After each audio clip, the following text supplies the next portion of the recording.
काय मिळालेलं आहे? याचं उत्तर असं येईल की शून्य. स्वतंत्रतेच्या एवढ्या वर्षामध्ये आमच्याकडं सगळी निराशा आहे, परेशानी आहे, गरिबी आहे, दुःख आहे. म्हणून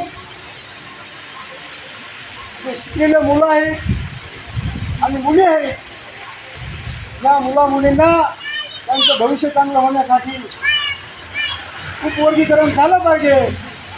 ते मागणी महाराष्ट्रामध्ये लोकसहभागी आंदोलन 35 वर्षापासून लावून धरलेली आहे. 35 वर्षापासून तो. आणि एससीमध्ये ज्याला आपण मोठा भाऊ म्हणू, ते माणसं आपल्यापेक्षा उर्जण आहेत, ताकदवान आहेत, पैलवान आहेत, कुस्त्या खेळतात. तर महाराष्ट्रातला मातंग समाज कोणत्याच बाबीमध्ये परिपक्व नाही. मोरे साहेब, कोणत्याच बाबीमध्ये त्यांनी संघर्ष करत नाही, त्यांनी रस्त्यावर येत नाही, यांना प्रशासन कळत नाही, समाज कळत नाही. ह्या गोष्टी आपल्यापासून फार दूर आहे. आणि ह्या त्या ठिकाणी जातीयवादी गव्हर्नमेंट आहे, केंद्र शासन आणि राज्य शासन. म्हणून थोडं वर्गीकरण करून घ्यायचं असेल, सोपे नव्हते का मोरे साहेब? होऊ शकत नाही.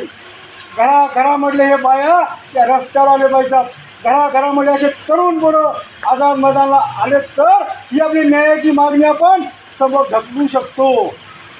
ही मागणी आपण समोर रेटू शकतो. जर आम्ही गावोगाव फिरत माणसं बघत राहो, ऐकत राहो, आझाद मैदानाला कोण यावं? हा विषय महत्त्वाचा आहे. ते शिकले, ते समोर गेले, आणि जे शिकले नाहीत पहिलेचे, त्यांच्या 4-5 पिढ्या समोर आहेत. आपल्या पिढ्या किती आहे समोर? माझी उत्तर शून्य येईल.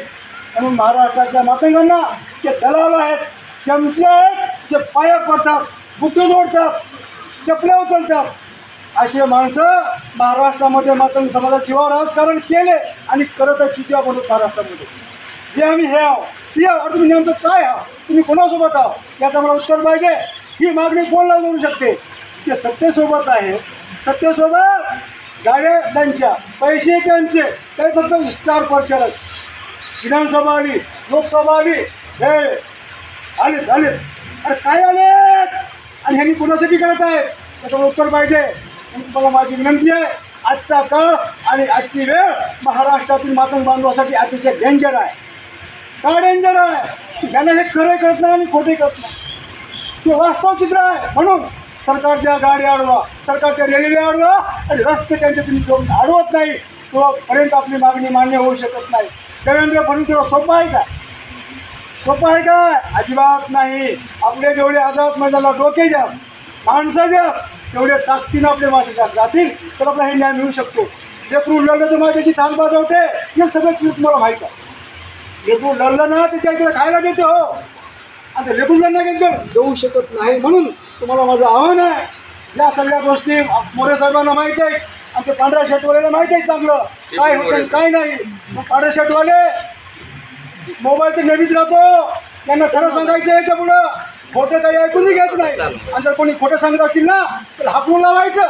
म्हणून तुम्हाला माझी विनंती आहे, येणाऱ्या 6 जुलैला आपल्या गावातून भाकरी भाजी जी आहे ते 5 तारखेला निघायचं, 6 तारखेला आझाद मैदानाला यायचं.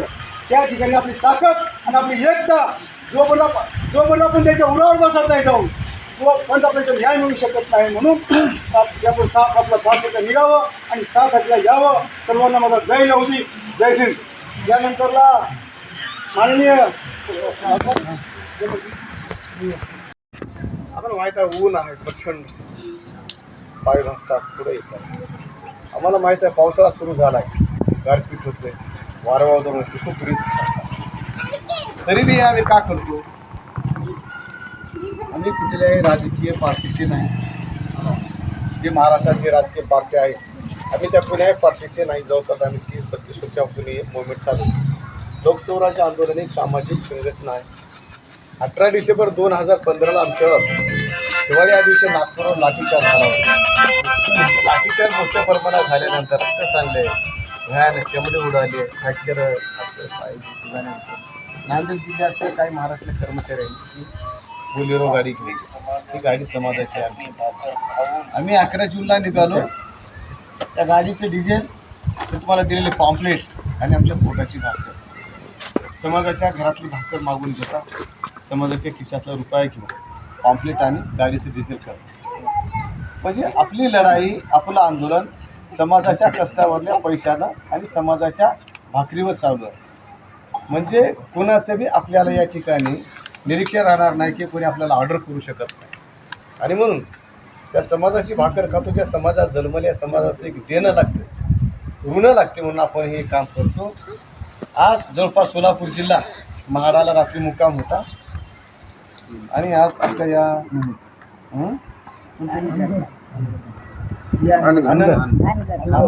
अनगर या ठिकाणी पोहोचलो. जवळपास सगळ्याच ठिकाणी सकाळी जाणं होईल, म्हणजे गावात संध्याकाळी जाणार, दुपारच संध्याकाळी सकाळी लोक खेड्यापाड्यात किती ते थांबू शकतात. हां, जसं घेतलं तसं करत जातो. बरोबर, असू द्या, एवढे पुढे घेतला तुम्हाला एवढी विनंती करतो. अनुसूचित जाती आरक्षणाची लढाई सुरू पाहिजे. न्यायमूर्ती बदल समितीचा आवाज सादर झाला 16 मार्चला कार्यक्रम. त्याच्या राजीव अग्रवाल नावाचा जो मुख्य सचिव आहे मंत्रालयामध्ये,